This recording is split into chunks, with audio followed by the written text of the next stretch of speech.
이 시간에 주시는 하나님의 말씀은 고린도전서 9장 24절에서 27절에 있는 말씀입니다. 다 같이 일어서서 저와 여러분이 한 절씩 교독합니다. 운동장에서 다름질 하는 자들이 다 달릴지라도 오직 상 받는 사람은 한 사람인 줄을 너희가 알지 못하느냐. 너희도 상을 받도록 이와 같이 다름질하라.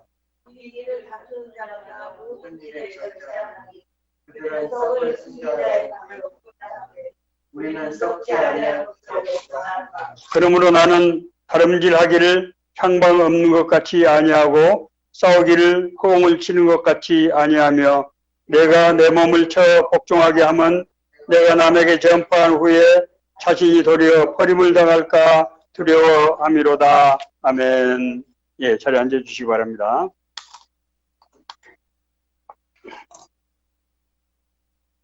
고린도전서는 고린도 교회에 보내는 첫 번째 편지입니다. 대개 AD 55년경에 기록된 것으로 그렇게 알려지고 있습니다. 고린도는 그리스도 본토와 그 아래 지중해 쪽으로 헬로포네소스 반도가 있어요. 거기를 연결하는 지역, 다시 말씀드리면은 에게해하고 아드리아해가 만나는 그런 좁은 바다에 위치한 그런 항구 도시입니다. 그렇기 때문에 물동량이 굉장히 많고 인원 교류가 아주 활발하고 그래서 굉장히 부유한 상업 지역으로 그렇게 된 그런 도시입니다. 그러나 고린도는 도덕적으로 아주 매우 타락한 그런 도시였습니다. 고린도라는 이름은 당시에는 타락의 대명사처럼 쓰여지던 고린도답다 하면은 저 사람 타락한 사람이다 라고 할 정도로 그렇게 타락한 그런 도시입니다. 고린도에는 2만 명을 수용하는 대경기장이 있었어요. 여러분 지금부터 2000년 전 아닙니까? 2000년 전에 2만 명을 수용하는 대경기장, 올림픽 경기장이죠. 뿐만 아니라 1000명의 여성들이 있는 것으로 알려진 아프로디테 신전이 있는 그런 곳이었습니다. 고린도에 보내는 편지는 현재 전후소 두 편이 전해져 오고 있는데 이 서신은 목회 신학이 아주 대단히 중요한 그런 문서입니다.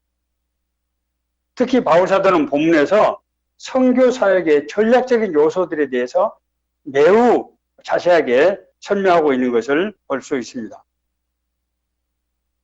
여러분, 바울사도는 어떤 사람입니까? 바울사도는 원래 정통 유대인이었죠. 다소 지금으로 말하면 이제 터키 이 남부 쪽에 살던 사람인데 율법이 아주 정통한 사람이었고 특히 가말리엘이라고 하는 당대 최고의 랍비 수제자로 그렇게 수학을 했던 사람입니다. 선교에 대한 열정 또한 대단해서 당시에 이단이라고 치부되던 그런 기독교도들을 탄압하는데 앞장섰던 그런 인물입니다. 유대교를 당시에는 바울은 수호하기 위해서 그런 활동을 한 것이죠. 그런데 그가 이 기독교도들을 색출하기 위해서 오늘날로 말하면은 시리아 지역에 다마스커스 수도죠. 그 지역을 가는 도중에 대낮에 부활하신 예수님의 영을 만나는 그런 사건이 있었습니다. 그때 예수님께서 바울사도에게 내가 너를 이방인의 사도로 택했다. 그렇게 말씀을 주셨습니다. 예수님을 만난 그는 바로 그 순간부터 주님을 영접하고 예수님이 성경에 예언됐던 바로 그 메시아다. 그 복음을 전했습니다. 그러니까 어떤 상황이 됐겠습니까? 바로 엊그제까지 예수 믿는 사람들을 핍박하고 색출하던 그 사람이 갑자기 와서는 예수님이 성경에 기록된 예언된 그 메시아라고 한 겁니다. 이럴 때 혼란이 일어나고 난리가 난 거죠. 그래서 유대인들이 바울을 잡아서 처형하기 위해서 아주 혈안이 된 그런 상황이 이제 된 것입니다. 이런 상황에서 바울은 소아시아는 오늘날 우리가 지금 얘기하면은, 지금 말하면은 레바논, 시리아, 터키 이쪽이라고 보시면 됩니다. 그리고 지중해 섬들, 구보르, 사이프러스, 그리고 또 뭐죠?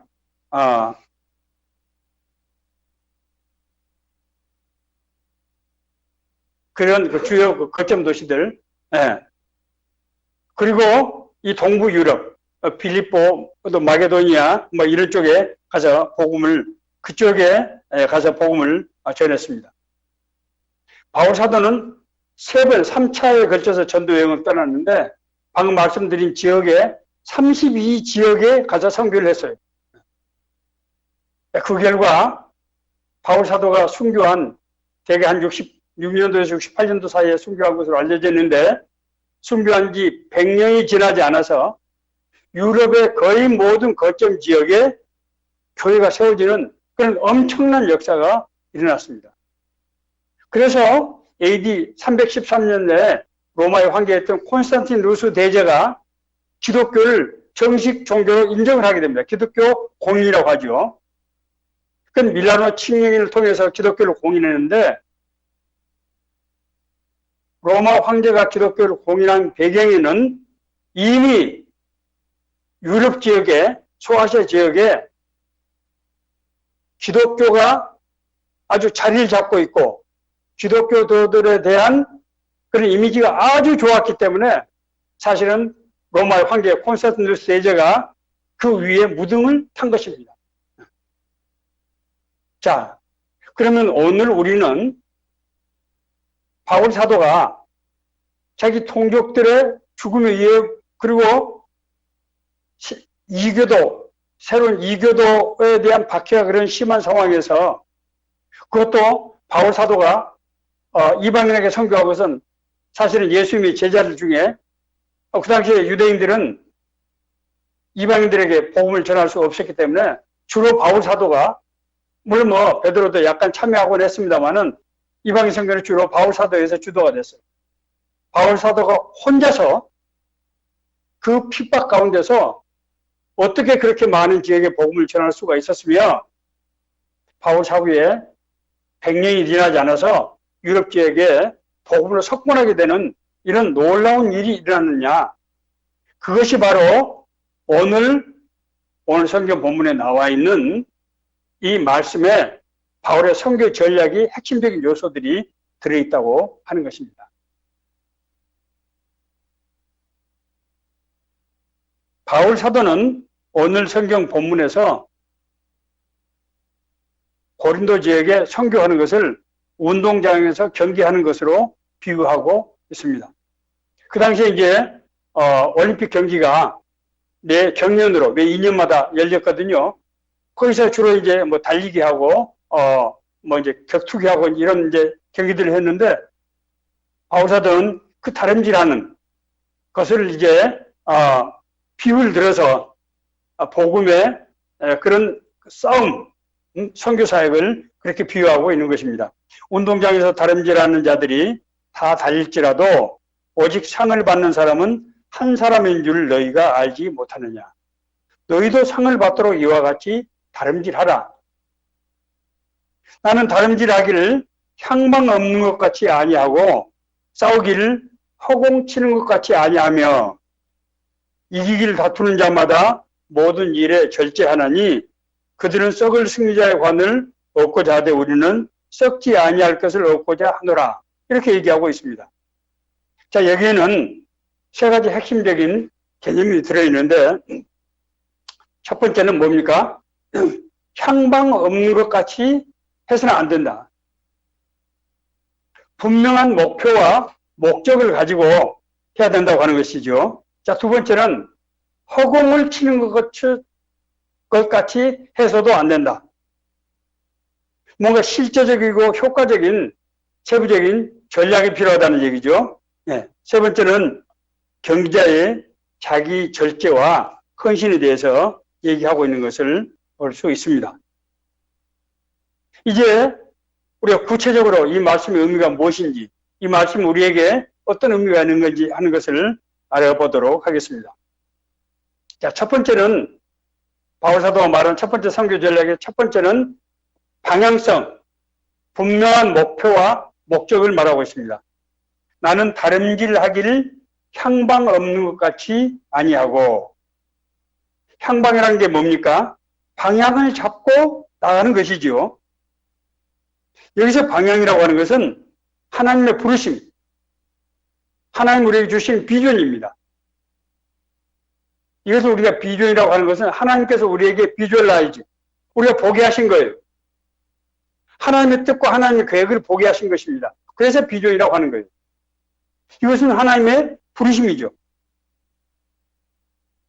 바울에 대한 하나님의 부르심은 그가 당시에 이단으로 인식되던 기독교인들을 색출하기 위해서 다메섹으로 가던 도중에 적극적으로 임했다는 거예요. 아주 극적으로 임한 거지요. 다메섹으로 가던 바울은 정오쯤에 대해서 갑자기 하늘에서 오는 해보다 밝은 빛을 보고 눈이 멀어버렸어요. 그러자 그때 위로부터 음성이 들려왔습니다. 사울아, 사울아, 내가 어찌하여 나를 박해하느냐? 나는 내가 박해하는 예수라. 그래서 사울은 바울의 이전 이름이죠. 부활하신 예수님이 바울에게 정말 나타나서 음성으로 부르신 것입니다. 그러더니 이어서 음성이 다시 들려왔습니다. 일어나 너희 발로 서라. 내가 내게 나타난 것은 곧 내가 나를 본 일과 장차 내가 너에게 나타난 일을 너로 종과 증인을 삼으려 함이니, 네가 봤던 그 빛과 네가 들었던 음성, 그것을 네가 증언할 그런 종으로, 증인으로 삼겠다는 거죠. 이스라엘과 이방인들에게 가서 내가 너를 구원하여 그들에게 보내어 그 눈을 뜨게 하며 어둠에서 빛으로 사탄의 권세에서 하나님께 돌아오게 하고 죄 사함과 날 믿어 거룩하게 된 무리 가운데 기업을 얻게 하리라. 네가 봤던 것들, 네가 들었던 것들을 가서 전하게 해서 그들이 구원받고 거룩하게 되어서 구원받고 거룩하게 되는 자녀들에게 주는 하나님의 기업, 하나님의 놀라운 영광을 누리도록 그렇게 하도록 하겠다. 그 일을 내가 너에게 맡기겠다. 이렇게 말씀하신 것입니다. 예수님께서 사도 바울을 다메섹에서 부르신 것은 예수님께서 갈릴리에서 제자들을 부르신 것과 똑같은 형식을 취하고 있는 것을 우리가 알 수 있습니다. 제자들이 예수님을 찾아온 게 아니에요. 배우러 온 게 아닙니다. 예수님이 제자들을 찾아가셨어요. 가서 말씀하셔서 나를 따라오너라. 내가 너희로 사람을 낚는 어부가 되게 하리라. 이 사람들은 지금 뭐 하는 사람이에요? 갈릴리에 고기 잡는 어부였죠. 사람을 낚는 어부가 되게 하리라. 이 말씀이 그 갈릴리 어부들에게 들렸을 때 그들은 그물을 버려두고 예수를 좇으니라. 마음속에서 말할 수 없는 강렬한 이끌림이 작동이 된 것입니다. 바울이 다메섹에서 예수님의 음성을 들을 때 그의 마음속에 아주 강렬한 이끌림이 들려서 그가 바로 그 자리에서 주님을 영접하고 주님의 사도로서의 삶을 결단하게 된 것입니다. 부르심은 하나님의 계획과 뜻을 말씀하는 것을 의미합니다. 성경에는 이렇듯이 하나님이 자기의 뜻과 계획을 알리기 위해서 택한 사람들을 부르시고 그들을 통해서 하나님의 나라를 이루어가는 얘기들로 가득 차 있습니다. 창세기에 나오는 노아, 아브라함과 그의 자손된 족장들 이삭과 야곱, 그리고 요셉, 하나님께서 모세를 부르시고 하나님께서 사무엘을 부르시고 하나님께서 다윗을 부르셔서 하나님의 뜻과 계획을 이루시고 그것이 바로 성경 인류의 역사가 된 것입니다. 하나님의 부르심, 다시 말해서 하나님의 비전은 하나님께서 택하신 자를 통해서 자신의 뜻과 계획을 이룬다고 하는 것을 예고하는 것입니다. 엄청난 일 아닙니까? 하나님께서 우리를, 평범한 인간이 우리를 불러서 하나님 나라의 일을 하는 그런 공직자로, 그래서 영어로 공직자를 서번트라는 단어를 쓰는 것입니다. 하나님께서 종으로 삼았다는 뜻이에요. 이 종은 노예라는 뜻이 아니고 하나님께서 공직자로 삼았다는 의미에서 퍼블릭 서번트, 이 종이라는 그런 의미입니다. 뭐 어떤 사람들이 노예로 오해하는 경우가 있는데 그렇지 않습니다. 이것은 하나님 나라의 공직자라고 하는 것을 의미합니다. 그런 점에서 성경에 말씀하신 하나님의 부르심과 비전은 사람들이 우리가 자기 나름대로 어떤 계획을 세우고 그것을 비전이라고 하는 것과 완전히 다르다고 하는 것입니다.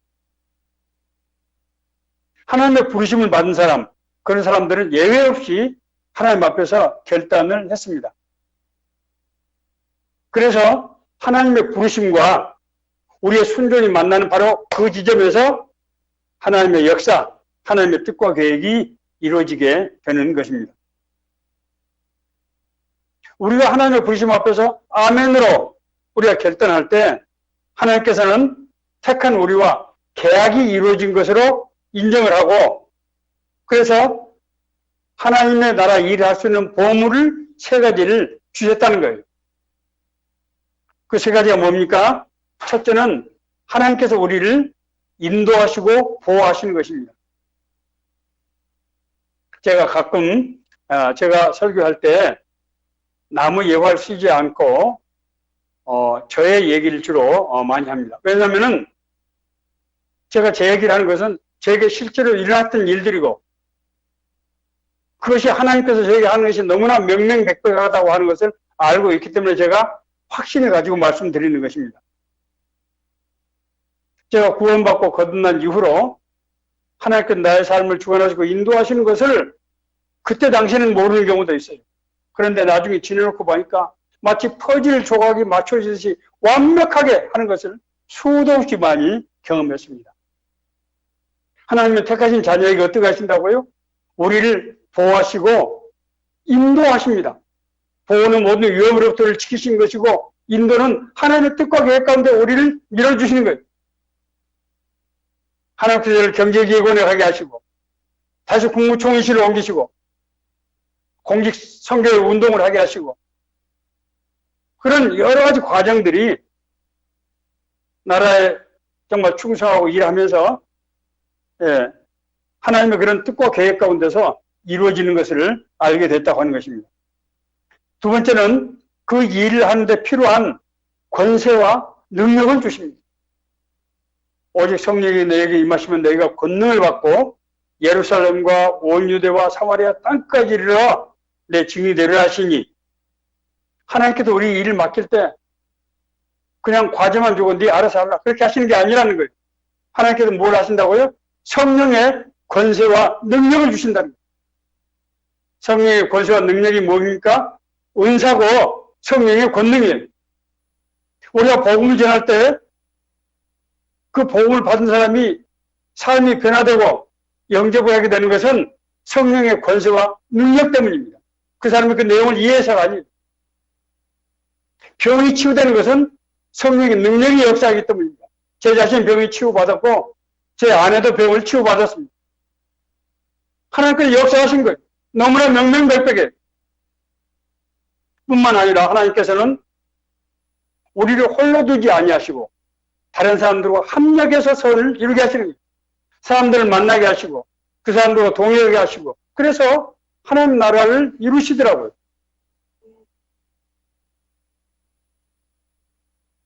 뿐만 아니라 하나님의 뜻을 품은 사람들은 예외 없이 변하게 됩니다.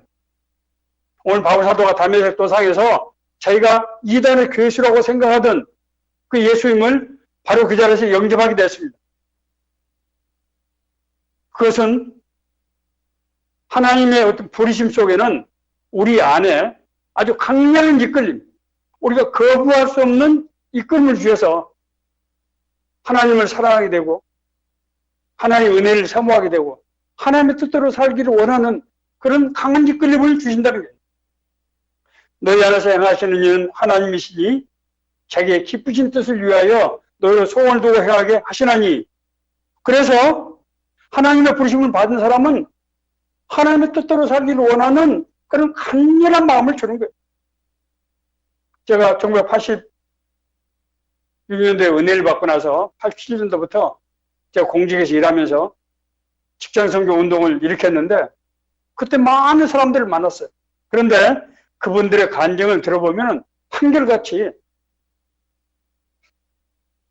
내가 정말 직장에서 바쁘게 힘들게 살아가면서도 뭔가 마음 한구석에 내가 하나님 나라를 위해서 뭘 해야 되는데, 응? 하나님의 부르시면 내가 반응을 해야 되는데 하는 그런 갈급한 심령을 늘 가지고 있었다는 거예요. 구원받고 거듭난 사람들은 예외 없이 하나님의 부르심, 하나님의 인도하시는 이 이끌림을 갖게 되는 거예요. 그래서 우리가 그 부르심에 아멘 할 때 하나님의 역사가 우리에게 나타나기 시작한다고 하는 것입니다.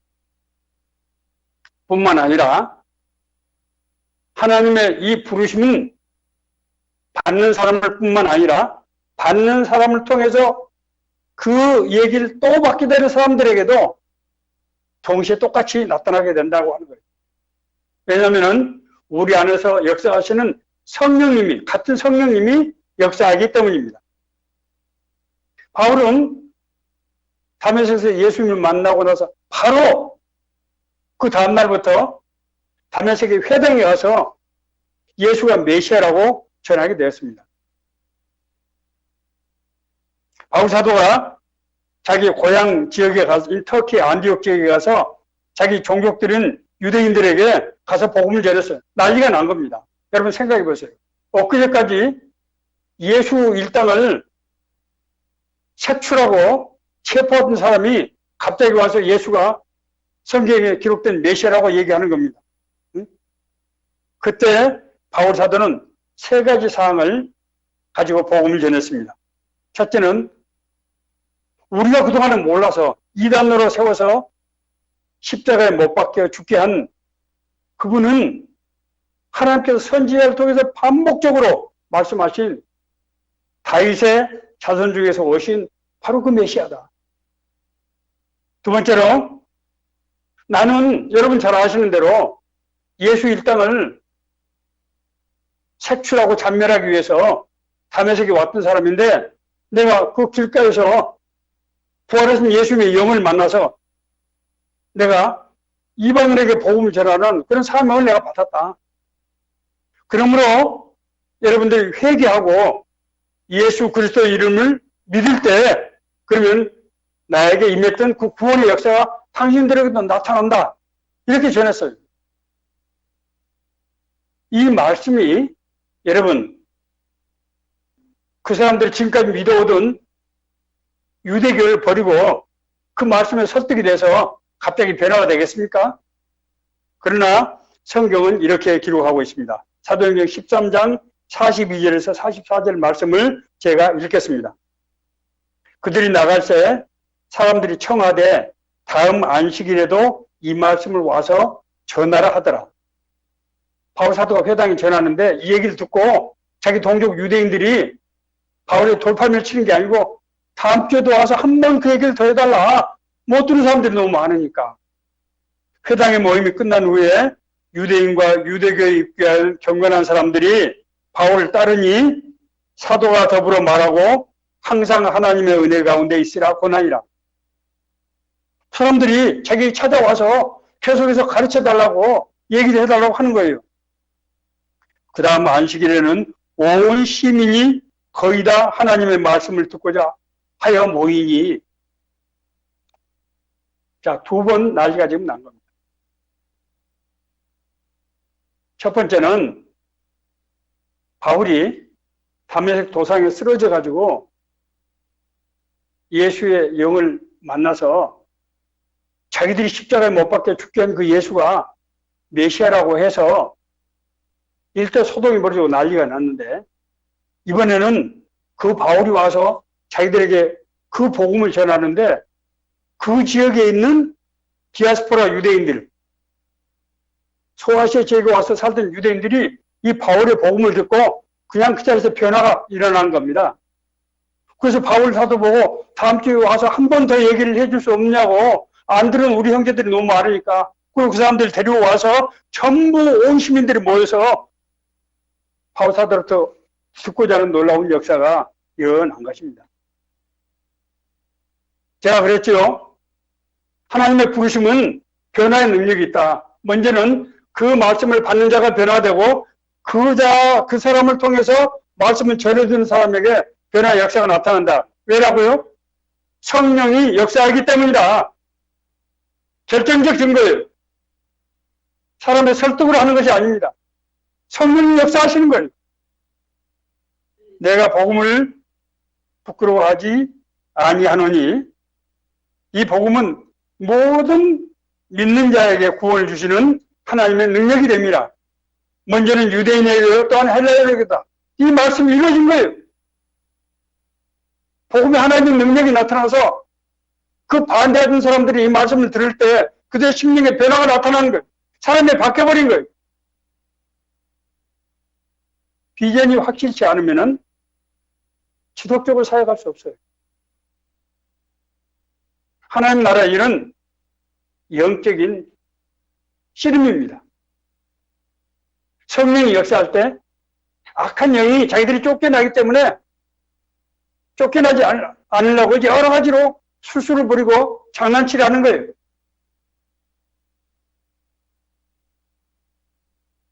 우리가 복음을 전하는 것은 좁은 문이고 좁은 길입니다. 외로운 길, 인정받지 못하는 길, 고독한 길이죠.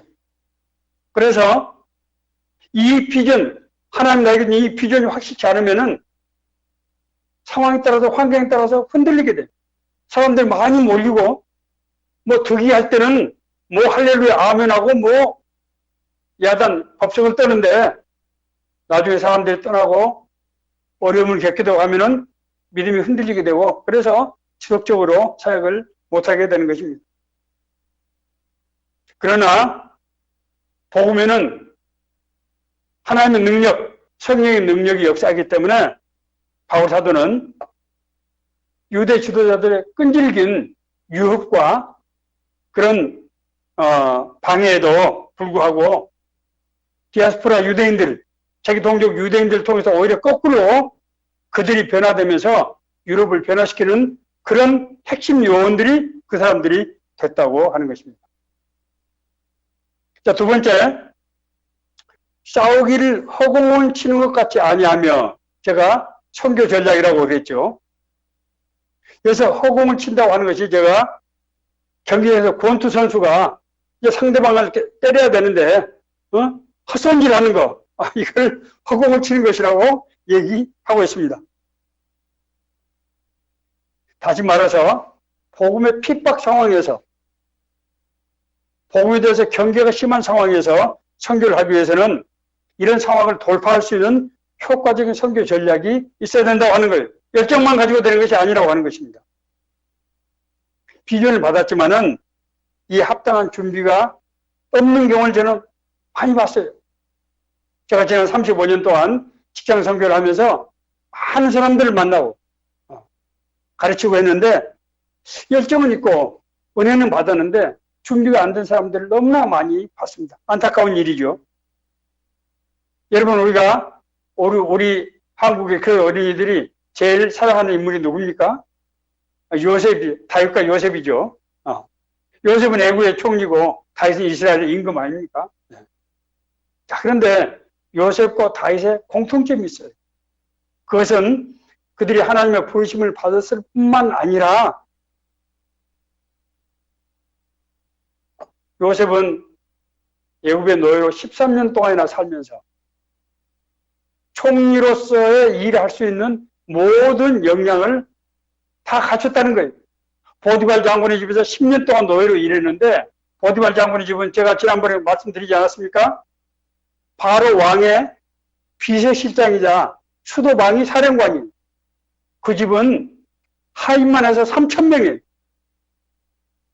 1년 예산이 오늘날로 말하면 수조가 되는 보통 집이 아닙니다. 요셉은 처음에 노예로 들어갔지만 나중에 집사장, 가정총무까지 하게 되는데, 오늘날 말하면 거대 기업의 CEO로서 10년 동안 엄청난 공부를 한 거예요. 그 다음에 3년은 보디발 장군 아내에게 모함을 받아서 국사범, 정치범들 수용하는 감옥에 갇히게 되는데, 거기서도 워낙 성실하고 탁월해서 간수장 대리 역할을 한 거예요. 거기서 애국의 모든 정치 상황에 대해서 배우고 인맥을 형성할 수 있었던 거예요. 요셉이 총리가 돼서 그런 탁월한 일을 할 수 있었던 것은 하나님께서 우리를 연단시키고 훈련시켜서 그런 전략이 아주 정통한 그런 인물이 됐기 때문이라고 하는 거예요. 바울 사도의 이 허공을 치는 것 같이 아니하며 라고 말씀하신 그 배경에 선교 전략이 디모데후서 2장 1절에서 6절에 나와 있는 말씀입니다. 내 아들아, 그러므로 너는 그리스도 예수 안에 있는 은혜 가운데서 강하고 또 내가 많은 증인 앞에서 내게 드린 바를 충성된 사람들에게 부탁하라. 그들이 또 다른 사람들을 가르칠 수 있으리라. 너는 그리스도 예수의 좋은 병사로 나와 함께 고난을 받으라. 병사로 복무하는 자는 자기 생활에 얽매여 있는 자가 없나니 이런 병사라 부르는 자를 기쁘게 하려 함이라. 경계하는 자가 법대로 경계하지 않으면 승리자의 관을 얻지 못할 것이며 수고하는 농부가 곡식을 먼저 받는 것이 마땅하니라. 제가 좀 빨리 읽겠습니다만은 바울 선교 전략에 세 가지 핵심적인 요소가 있습니다. 첫 번째는 충성된 사람, 두 번째는 군사로서의 충성과 헌신, 세 번째로 경기자의 법 전문성, 이 세 가지입니다. 이 세 가지는 선교뿐만 아니라 모든 일을 하는데 핵심적인 요소입니다. 자, 첫 번째는 뭐라고 그랬죠? 충성된 사람입니다. 바울 사도는 선교를 할 때 한 지역에 오래 있을 수가 없었어요. 왜냐하면 늘 핍박이 있었고 피해 다녀야 했기 때문에 대개 6개월에서 짧으면 6개월에서 보통 1년 정도, 가장 오래 있었던 에베소에서 3년, 그것이 가장 오래 있었던 곳이고 대개 다 한 1년 미만 정도 있었습니다. 그래서 많은 사람을, 더구나 핍박 상황이었기 때문에 모아서 목회를 할 수가 없었어요. 그래서 바울 사도의 목회는 정확히 말하면 제자 사역입니다. 소수의 헌신된 사람들을 세운 거예요. 그리고 그 사람들이 현지에서 장로를 세워서 목회를 할 수 있도록 그렇게 만든 겁니다. 바울은 제가 6개월이나 짧게는 1년 정도 있으면서 소수의 두세 사람을 집중적으로 가르쳐서 그 사람들이 사역자로 일할 수 있도록 그렇게 해서 장로로 기름을 부으고 그 지역에서 선교를 하도록 하는 현지 선교 전략을 채택한 것입니다. 예수님 공생애를 사역하실 때 많은 무리들이 따랐어요. 그렇죠? 병 고쳐주고 먹을 것을 주고, 그렇죠? 삶에 귀신 쫓아내고 삶의 문제를 해결해주고. 그러나 예수님의 사역은 12명의 제자들에게 집중되어 있었습니다. 바울 사도는 예수님의 전략의 핵심을 꿰뚫어 보고 있었던 것입니다. 두 번째로 바울 사도가 택했던 그런 소수의 사람들은 군사로서의 헌신된 그런 사람들이었어요.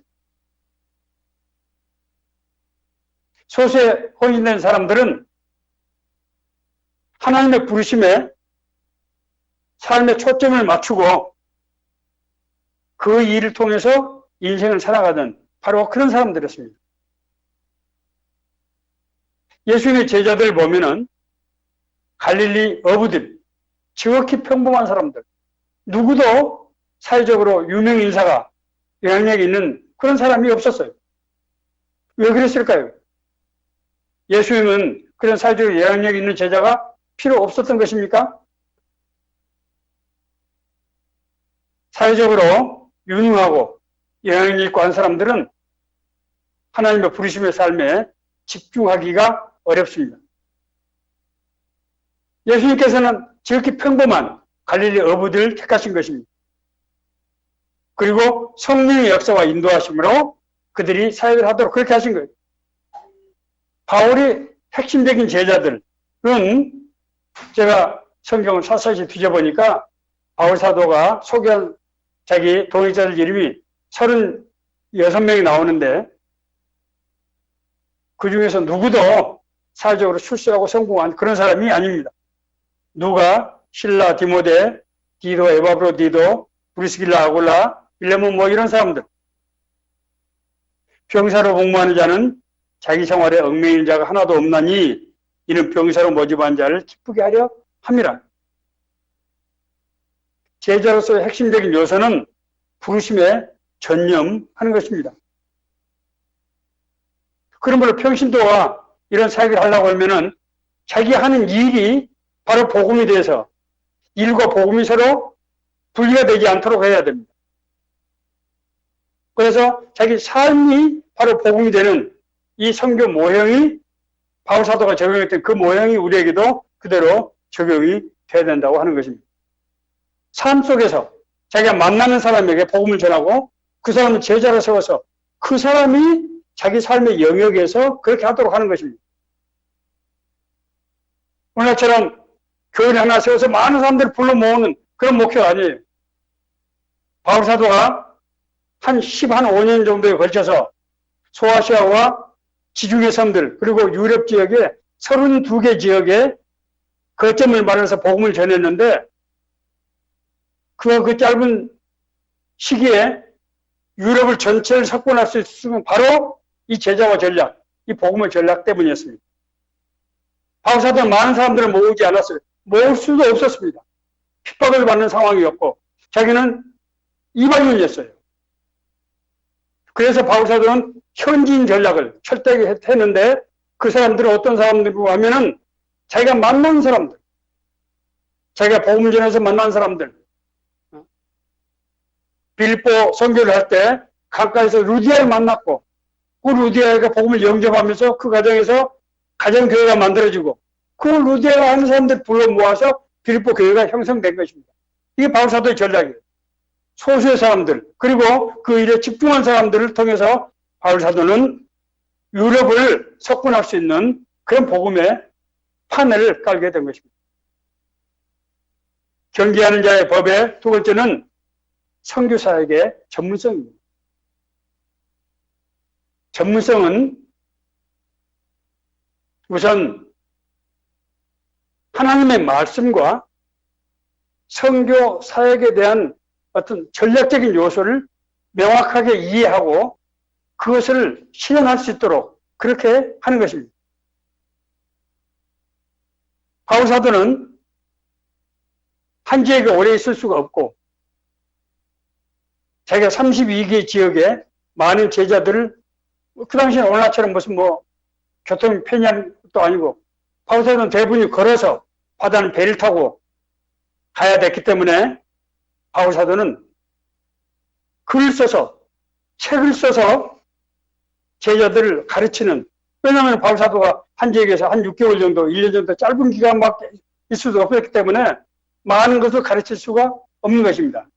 기본적으로는 복음을 영접하고 기본적인 신앙생활에 대해서 가르치고 나머지는 어떻게 했다고요? 제가 책을 써서 그 책을 통해서 공부를 하고 세워지도록 하고 그 공부를 한 사람들을 자기의 핵심적인 제자들을 그 지역을 순회하면서 돌아가면서 지도하게 함으로써 그 사람들을 세우는 이런 놀라운 방법을 쓴 겁니다. 바울 사도가 모두 13권의 책을 썼습니다.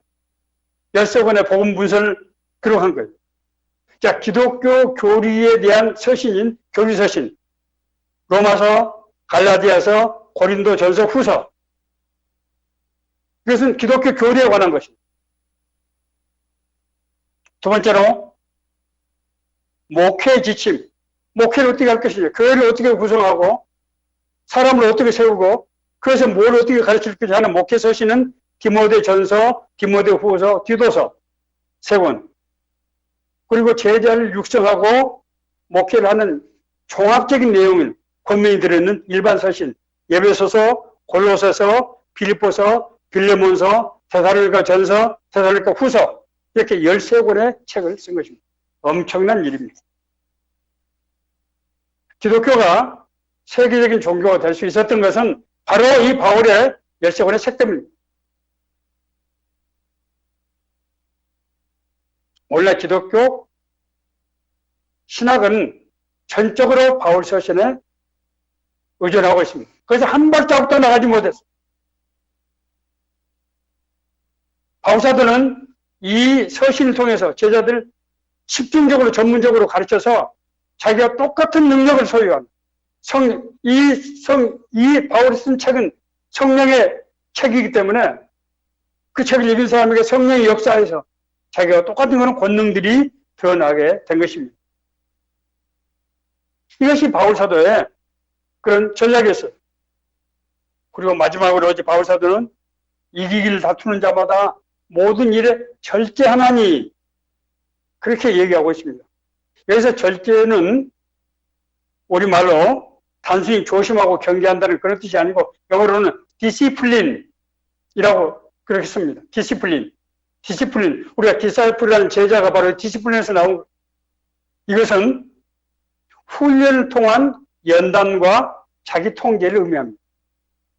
훈련을 통해서 우리가 연단되고 그리고 자기 스스로를 절제하고 행할 수 있는 이런 능력을 갖추게 되는 것을 말합니다. 먼저 훈련을 통해서 우리가 환경으로부터 자유롭게 됩니다. 바울사도는 말씀드린 대로 복음의 핍박 속에서 정말 이방 지역에서 홀로 단기 필마로 복음을 전해야 됐어요. 말이 그렇지 그 복음이 얼마나 힘들었겠습니까? 제가 시간 좀 가더라도 바울서신 고린도후서 11장 23절에서 27절에는 말씀을 제가 좀 읽어드리겠습니다. 바울이 얼마나 어려운 가운데서 목회했는가 하는 것을 선교했는가. 내가 수고를 넘치도록 하고 옥에 갇히기도 더 많이 하고 매도 수없이 맞고 여러 번 죽을 뻔하였으니 유대인들에게 40에서 하나를 감한 매를 5번 맞았습니다. 그 당시 유대인 태자는 40대를 넘을 수가 없어. 40대를 넘으면 죽기 때문에 3번 태장으로 맞고 1번 돌로 맞고 3번 파선, 배가 파선해서 침몰하고 일주야를 깊은 바다에서 지냈으며 여러 번 여행하면서 강의 위험과 강도의 위험과 동족의 위험과 이방인의 위험과 신의 위험과 광야의 위험과 바다의 위험과 거짓 형제 중의 위험을 당하고 또 수고하며 애쓰고 여러 번 자지 못하고 줄이며 목마르고 여러 번 굶고 춥고 헐벗었노라.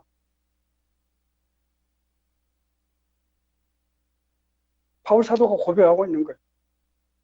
자, 그러나 놀라운 것은 바울 사도는 그러나 그 다음에 이렇게 얘기하고 있습니다. 나는 비천에 처할 줄도 알고 풍부에 처할 줄도 알아.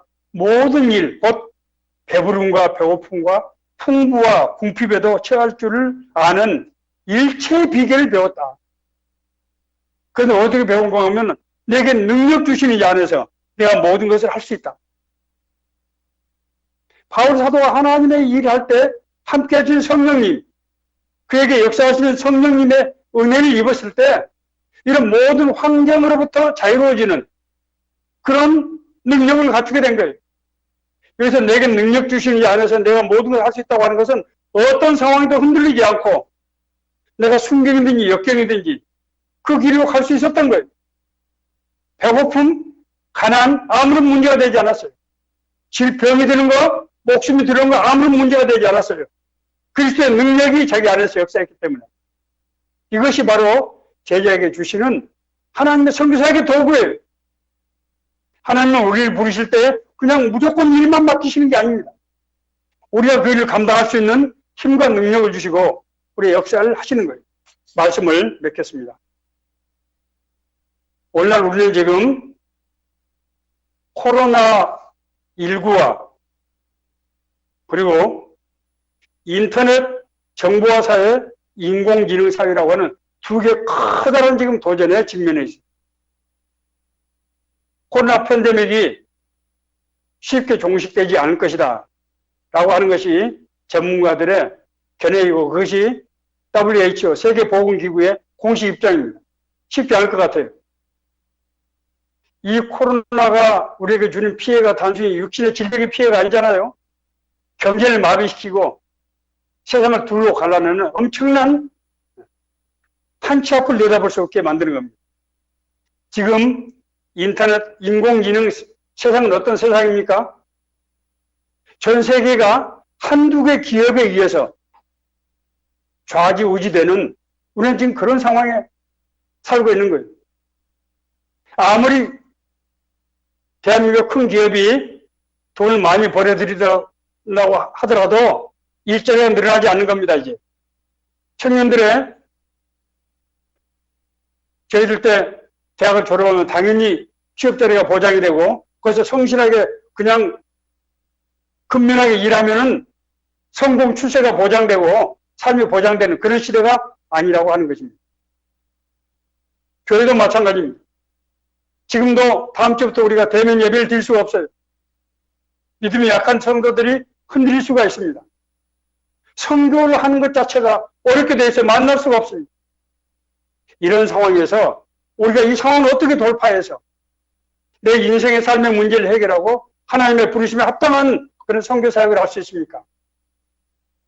오늘 본문에서 바울 사도는 세 가지를 얘기하고 있습니다. 첫째는 방향성이다. 하나님의 부르심의 비전이 분명해야 된다. 우리는 구원받고 거듭나서 오늘까지 하나님의 은혜로 인도하심을 받고 살아왔어요. 사람들이 이걸 잃고 있는 겁니다. 하나님 나를 구원했다고 하는 것은 하나님께서 나를 아시고 하나님께서 나를 주관하시고 인도하신다고 하는 걸 의미하는 거예요. 우리가 어려움을 당하면 하나님의 이름을 불러야죠. 하나님 우리를 아시고 우리를 하나님의 자녀로 삼으셨습니다. 하나님은 진짜로 우리의 아버지예요. 자기 자녀의 고통과 어려움을 모른 채 할 아버지가 어디 있습니까? 이름을 불러야죠. 하나님 살려주세요. 도와주세요. 우리 기도 아닙니까? 우리가 무엇을 바라보고 어떻게 살아야 될까? 이 방향성이 분명히, 우리 부르심의 그런 확신이 분명해야 된다고 하는 것입니다. 두 번째, 허공을 치는 것 같이, 향방 없는 것 같이 하면 안 된다는 거예요. 헛손질하지 말라는 거예요. 뭐 이것저것 쓸데없는 것 잔뜩 버려놓고, 선교 전략, 이론적으로 무장이 돼야 되고, 소수의 사람들을, 핵심적인 사람들을 세우고, 가르치고 세우고, 그래서 삶을 관리할 수 있는, 지원할 수 있는 그런 이해가 돼 있어야 된다고 하는 거예요. 그리고 우리가 이런 삶의 연단을 통해서 우리가 어떤 환경 속에서도 흔들리지 않고 우리가 지속적으로 승리의 삶을 살 수 있는 그런 내면적인 영적 능력, 자력적인 능력을 우리가 길러야 된다고 하는 것입니다. 불확실 시대, 불안전성의 시대를 사는 우리 모두에게 주시는 생명의 말씀, 은혜의 말씀이 되기를 간절히 바랍니다.